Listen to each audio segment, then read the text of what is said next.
Hey guys, this is Vicki with Southern Crossroad Creations. Check this Goodwill find that I have, $1.99, and I actually got the green tag for 50% off. So, 99 cents or so. I knew that I wanted to do a fall project, and it screamed fall to me because it kind of looked like a pumpkin. So, I didn't really want to do a traditional pumpkin, but I definitely wanted to do fall. The first step that I did is I took some Waverly antique wax and put it over the entire piece. If you've never tried Waverly Antique Wax, you will absolutely love it.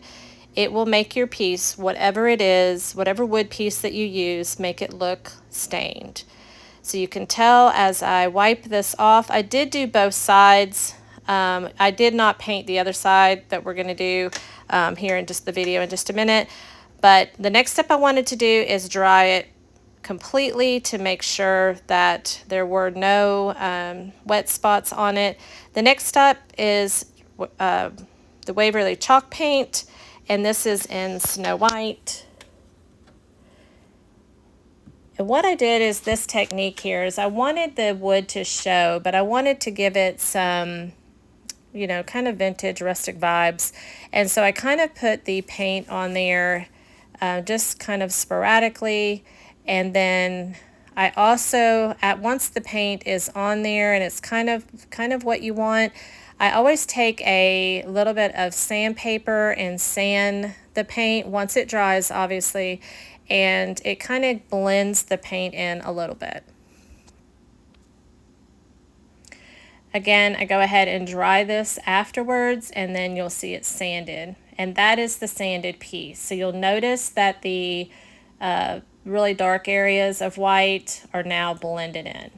This is a Magnolia stencil that is available, and I will put the link in here, but y'all, if you have not used Magnolia stencils, oh my goodness. They're from Magnolia Design Co., and I absolutely love them.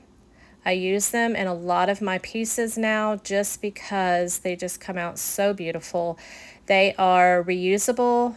You wash them afterwards and then let them dry upside down, sticky side up, and then you put them right back on the backing and put them in a drawer, take them back out, reuse them. Y'all, they are so wonderful. So you'll notice that my crafting area is glass, so I did go ahead and take the backing of the stencil and put underneath my piece just because my stencil was trying to grab a hold of that glass. Now this stencil here, if you'll notice the flower that's in the middle, was really what I wanted to kind of focus on. Just make sure you get your stencils nice and smooth on your piece. If you have never painted before, or if you have never crafted before, y'all, you will love these, I promise you. The colors that I used, the yellow was a spiced pumpkin chalk paste from Magnolia, and also the brown was chocolate brown. I will speed up the video here just a little bit, but what I'm doing is just kind of placing my chalk paste kind of randomly on my piece. And then you'll see I'm leaving that flower there in the middle.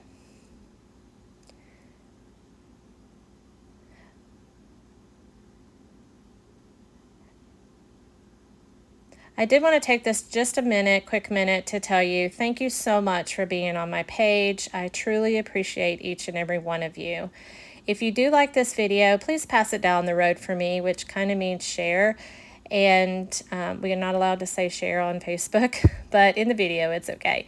But I did want to ask you just to pass it down the road for me because as a creator, it really helps us to be able to get our stuff shown so that we can make more content, and it just helps our page out.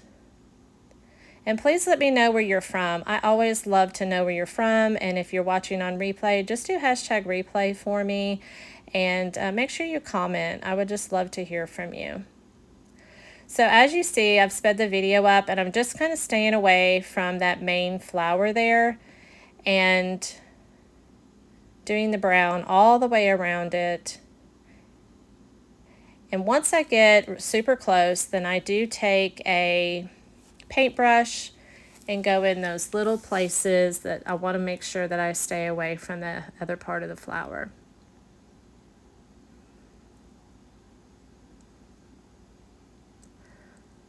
Once I get that completed, then you're ready to do your next color. You can even do these stencils as kind of like an ombre. Like you could start with one color at the top and just do different colors going down. The possibilities with these stencils are absolutely endless. They just, as far as your creativity can go, these stencils will be right there with you, and I love them. They have a lot of faith-based, they have flowers, they have Christmas, they have fall, just so many stencils, and you can do t-shirts and tea towels and projects like this, and like I said, the possibilities are endless. So the next thing I'm going to do, you'll see that go ahead and do, I actually had forgotten to do the center brown, so you'll notice I go back and I do the brown here in just a minute, because I want to make sure that that brown is there in the very center of the flower.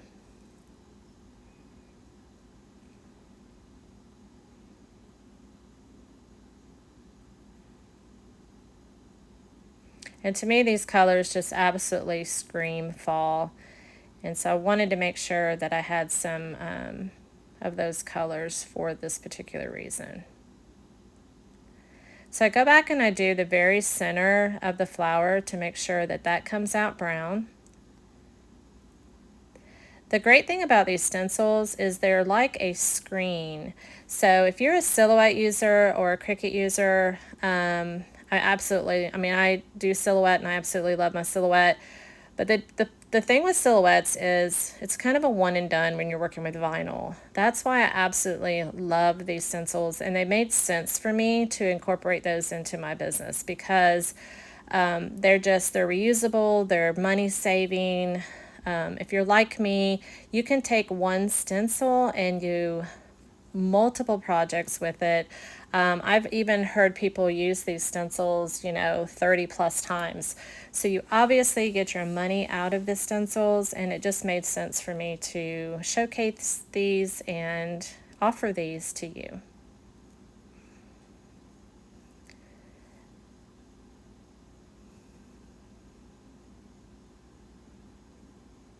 So once I get this next piece on here, you will see how amazing these stencils are.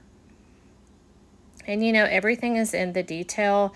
So obviously you can do this this piece all in one color, but you'll see here in just a minute how beautiful this comes out using these two different colors. So the thing I'm doing right now is I'm just kind of taking some of the paint off of there, just to kind of give it a little less, paint on there. And then once you pull this off, y'all will be totally amazed. The crisp lines and just the overall aesthetic appeal of it. Look at this flower, y'all. And again, you plop those in water, wipe them off with a little sponge, and they're ready to use again once they dry. So amazing. So the next step I wanted to do, I use these tags. I've shared this with y'all before, but these little white tags came from Walmart in the Christmas section. Make sure you look for these coming up, because you get so many in a pack. If I'm not mistaken, I think it's 8 or 10 in a pack. Really reasonable, because they're supposed to be gift tags, but I use these all the time. I took some muslin, and then I also took this little grateful stencil from Magnolia and did that on the muslin and just Mod Podged it right on the tag.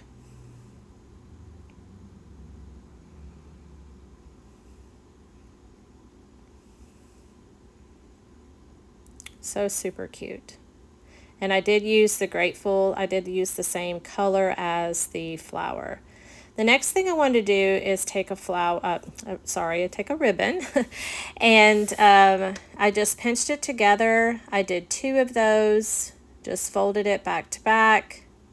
Super simple. I did not want the tails to hang down, so didn't leave the bow with any tails, but that's what I call them. And then I took some burlap that I actually had and some raffia and some, right now I'm going to tie this off, and then you'll see another bow that I actually made is I took another piece of orange ribbon, some raffia, and I made a separate bow to go on top of this bow so that it would make it look super full.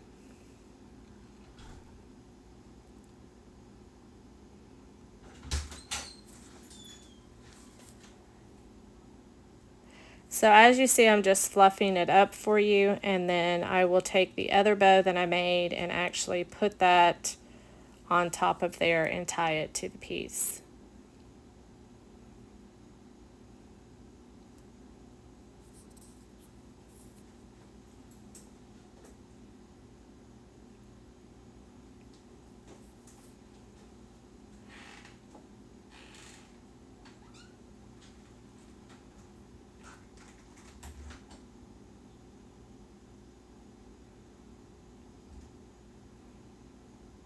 You'll notice that I take the other bow that I did prior. Now, the other bow that I did, it exactly the same process as this one. I just folded the pieces together end to end and then added my raffia on top of there. Now my raffia, a lot of people do raffia a little bit differently, and I mean everybody does it different, but what I do, I really like, when I use raffia to me screams messy bow. And so I just take it and I just kind of scrunch it up and put it on top of my bow, and it's just, I cut the loops out of it and I just kind of trim it up, and it just makes it super cute and super messy, and I just think it's just adds really cute detail to it.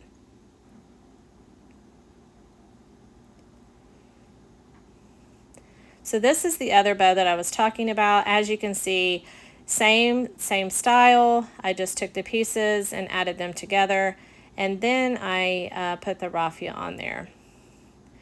You'll see that I actually hot glued this one on top of the other one, and I did go back once I noticed that when I picked my piece up, my other bow that I tied on there was kind of wiggling a little bit. So what I did is I went ahead and hot glued that bow, even though it was tied, I went ahead and hot glued it to the piece as well. Now, if you wanted to change this out, then obviously don't hot glue the bow onto the piece. But this is super cute for spring, or if you wanted to use it, for another occasion, you definitely could. What I wanted to do here is just kind of take that starkness of that white tag. So I took some of my Waverly Antique Wax and I just kind of pushed it around on the actual tag on the edges, and just kind of made it kind of not rusty, but just kind of dingy, kind of, that grungy kind of look that I absolutely love. And then the next thing I'm going to do is I just put the twine through that tag, and I will tie that off to that piece.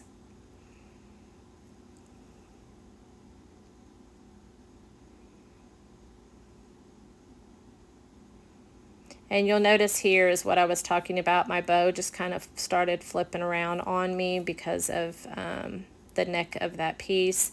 So that's why I went ahead and hot glued it on there. But again, if you're going to stand it up and it's, going to be somewhere, you could actually even put a hanger on the back of this. Since it is wood, you can get the little picture hangers, and you could totally hang this on a wall or be on a tiered tray, whatever. But what I did is I went ahead and hot glued my little tag off to the side. How cute is this, y'all? For 99 cents at Goodwill, my little tag was probably another, I think it's 10 of them for $2 something. And then just this beautiful stencil from Magnolia. Just, I loved how this came out, and I hope you do too. Let me know what your thoughts are. And again, thank you so much for being on my page. I'll see you next time. Bye, guys.